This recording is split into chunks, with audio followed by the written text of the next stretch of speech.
Good morning. It's a Saturday morning and I've just woken up. Well, I've been awake a while, but I haven't got out of my sofa bed yet. I've been sleeping in the living room because it's been really cold. And the temperature is, you put your hand out, bare hand out, and yeah, it does feel a little bit chilly. Like, definitely going to need to put a jumper on and some socks on and probably a hat till I get the stove on. But I have a feeling that it's really, really icy out there.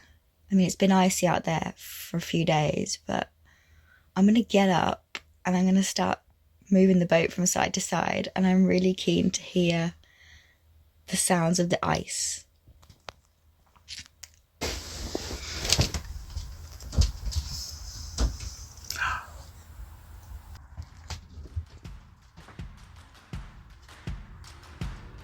Crack, crack, crack, crack, crack, crack.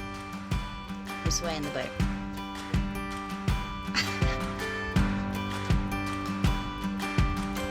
My feet are freezing, I'm gonna stop.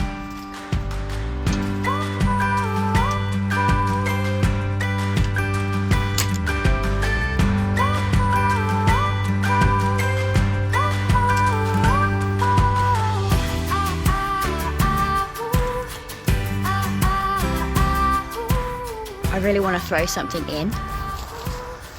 See if it smashes. What can I throw? Where's the rock?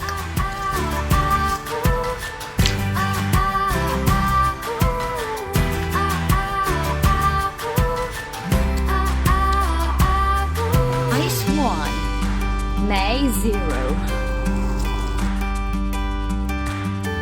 Got some rocks in my pocket.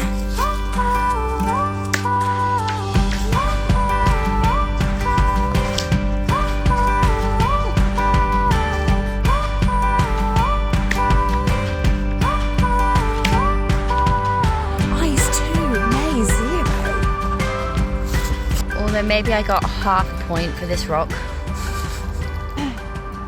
Kiss my lucky egg.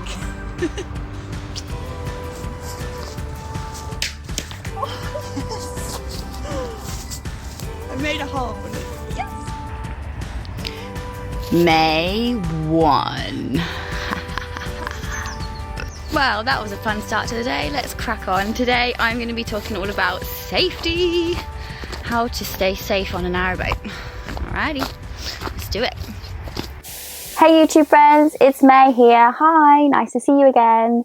Today I'm going to talk all about safety, how I feel safe on the boat, whether I feel safe on the boat, what do I do to enable myself to feel safe on a boat, how do you make your boat safe. By the end of this video you will know all of the answers to the questions above. Let's talk about the boat itself first. I think my number one fear is coming back to the boat and that she's underwater. There isn't really much I can do about that. However, there are some things I can do to prevent that from happening. For example, I can make sure that I look after the hull, and I can make sure that when I'm cruising I don't bang into other boats very often or bang into things I shouldn't bang into, like bridges.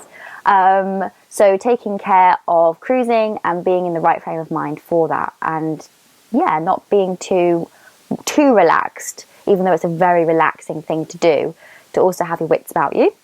The second thing that you can do to prevent yourself from sinking is having a bilge pump on board.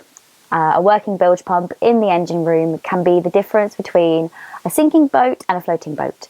So there are the two main things that you can do there to protect the boat itself. In terms of cruising safely as well, you can take a Hellman's course. A Hellman's course can be done in a couple of days, and it's a hands-on, one-to-one kind of experience where you go and get on a boat and actually learn how to moor up and how to cruise and how to steer, amongst many other things about the engine and about just general safety on the canal. So that's always worth doing if you're a brand new boater, because also it means that you get better insurance when you've got some experience. There's also something called a boat BSS, or boat safety scheme, boat safety certificate, BSc. It's kind of all the same thing. And what that is every 4 years, a boat safety officer will come out and will assess your boat for its safety. So they'll look at things like fire alarms, carbon monoxide alarms, they'll look at the fire blankets, they'll test the gas, They'll make sure there's enough ventilation in the boat. They'll check the engine room and make sure that everything is safe and the wires are all in the right place, and that you haven't got a jerry can of diesel just hanging around, that things are well labelled and accessible. So that's really nice when that happens, because when you get that green okay to say that your boat is safe, then your insurance is also going to cover you. So that's a really great thing to get for peace of mind. Fire is another big one that is obviously a huge risk for a boat, seeing as that you have a fire on board in the winter pretty much 24/7. I know I've got mine on now, nice and cozy in here. Cleaning out your stove on a regular. Every time I come back to the boat and I've got 5 extra minutes, well, I make 5 extra minutes to chimney sweep my flume, just kind of dust it out, make sure that it's all clear and working well. I think the safety that most people are thinking about when they think about me alone on the boat on my own every day is something like an intruder coming in and attacking me, or someone trying to steal something from the boat. Bright lights and loud noises are the 2 things that can get rid of an intruder. So having an alarm next to your bed or having a bright torch close by, if anyone were to come in, is a really smart thing to do.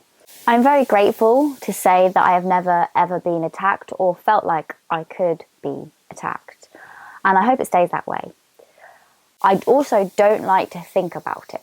If I think about it, then fear comes in, worry comes in, and really, I am not that kind of person. I am not the kind of person that's going to sit and ruminate and worry about something that is out of my control. I focus on the things that I can control, like protecting myself in certain ways and being ready if anything like that were to happen, but also just letting that thought go.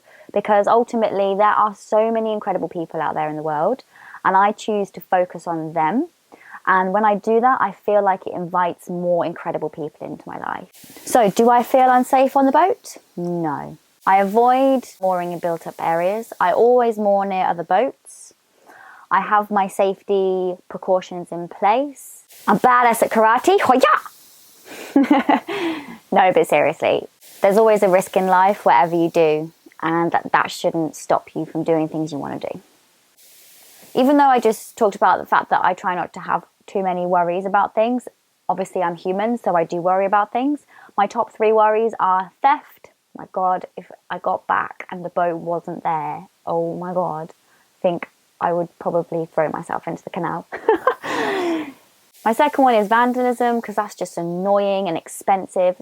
And my third thing, which is what I mentioned at the beginning, was coming back and the boat having been sunk.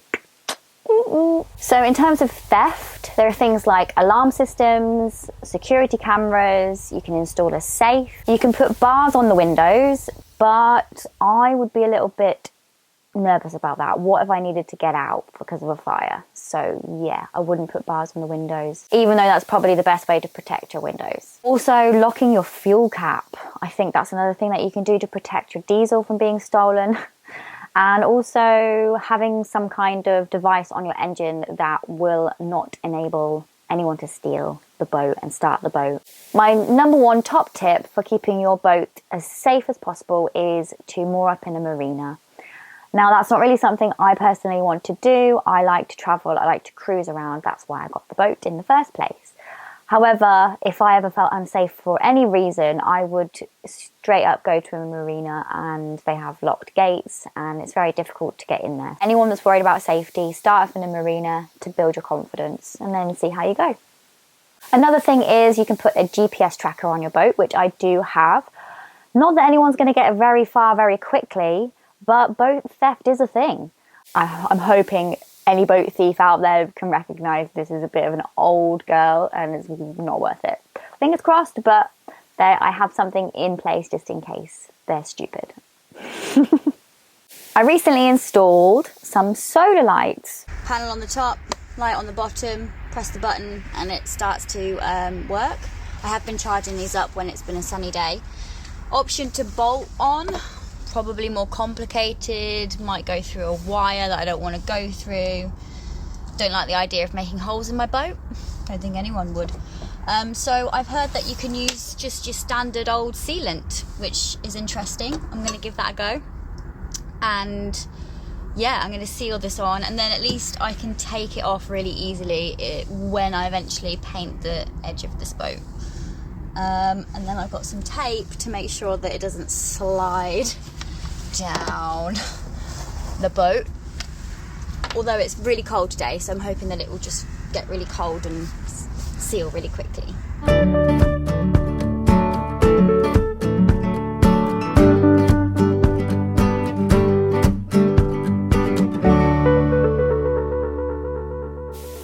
One of the main issues with installing safety software and having safety equipment on board is that they often need things like Wi-Fi and electricity to run.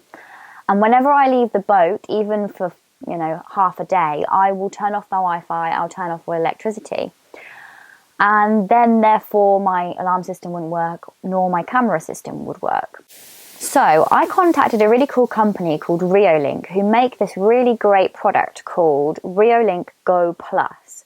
Now, this system has its own solar panel, and you can put a nano SIM card into the camera. So when I turn everything off, this is its own little thing that's going to work and continuously record while I'm away, which I cannot explain how amazing it feels to be able to have this in my hand right now, because I can now leave the boat and look at my phone and just see and check in on her and be like, oh my gosh, she's still floating, and oh, it's raining today, I hope she's okay. And I can just, it will just be a peace of mind really for me that she's still all right. And then of course it's a deterrent for anyone who's coming and having a sniff around. So thank you so much, Reolink, for this. I'm really, really grateful, and I cannot wait to install it and get it going and have a little look through the camera when I'm away. It's going to feel so good. Just trying to figure out where's best to put this camera. So you want it to be somewhere where people will see that it's there for deterrent reasons. So options are, I could mount it to this handrail here and it will just kind of poke out like that, really in your face. Option 2, I could put it around one of these plant pots. Option 3 is a little bit further along, but because this is already quite a static feature, my Wi-Fi box, I could pop it on there pointing forward. So I'm just going to have a little play around really. The camera's charging at the moment, so this is just a test run.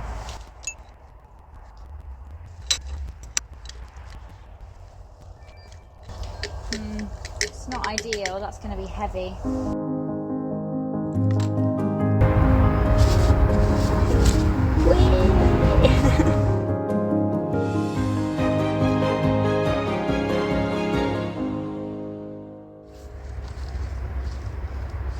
Okay, I think that would work. Also keeps my pot together because it's cracked. 2 birds, 1 stone. I love when that happens. Okay, so yeah, I think that's pretty cool. And then I can swap over the plant pots depending on what side I'm moored. Alright, so obviously isn't that attractive, but when the camera's on there, we'll be facing that direction. I'm just going to test it out, see what it's like, see if it works. Whoa, that's some serious tack. I'm watching you! Setup complete. I'm really happy with my security camera. It was super easy to set up, and now I feel a lot better about spending time away from the boat. If you're interested in getting one yourself, check out the link below. Thanks, Reolink. Excuse me, can you please put us off?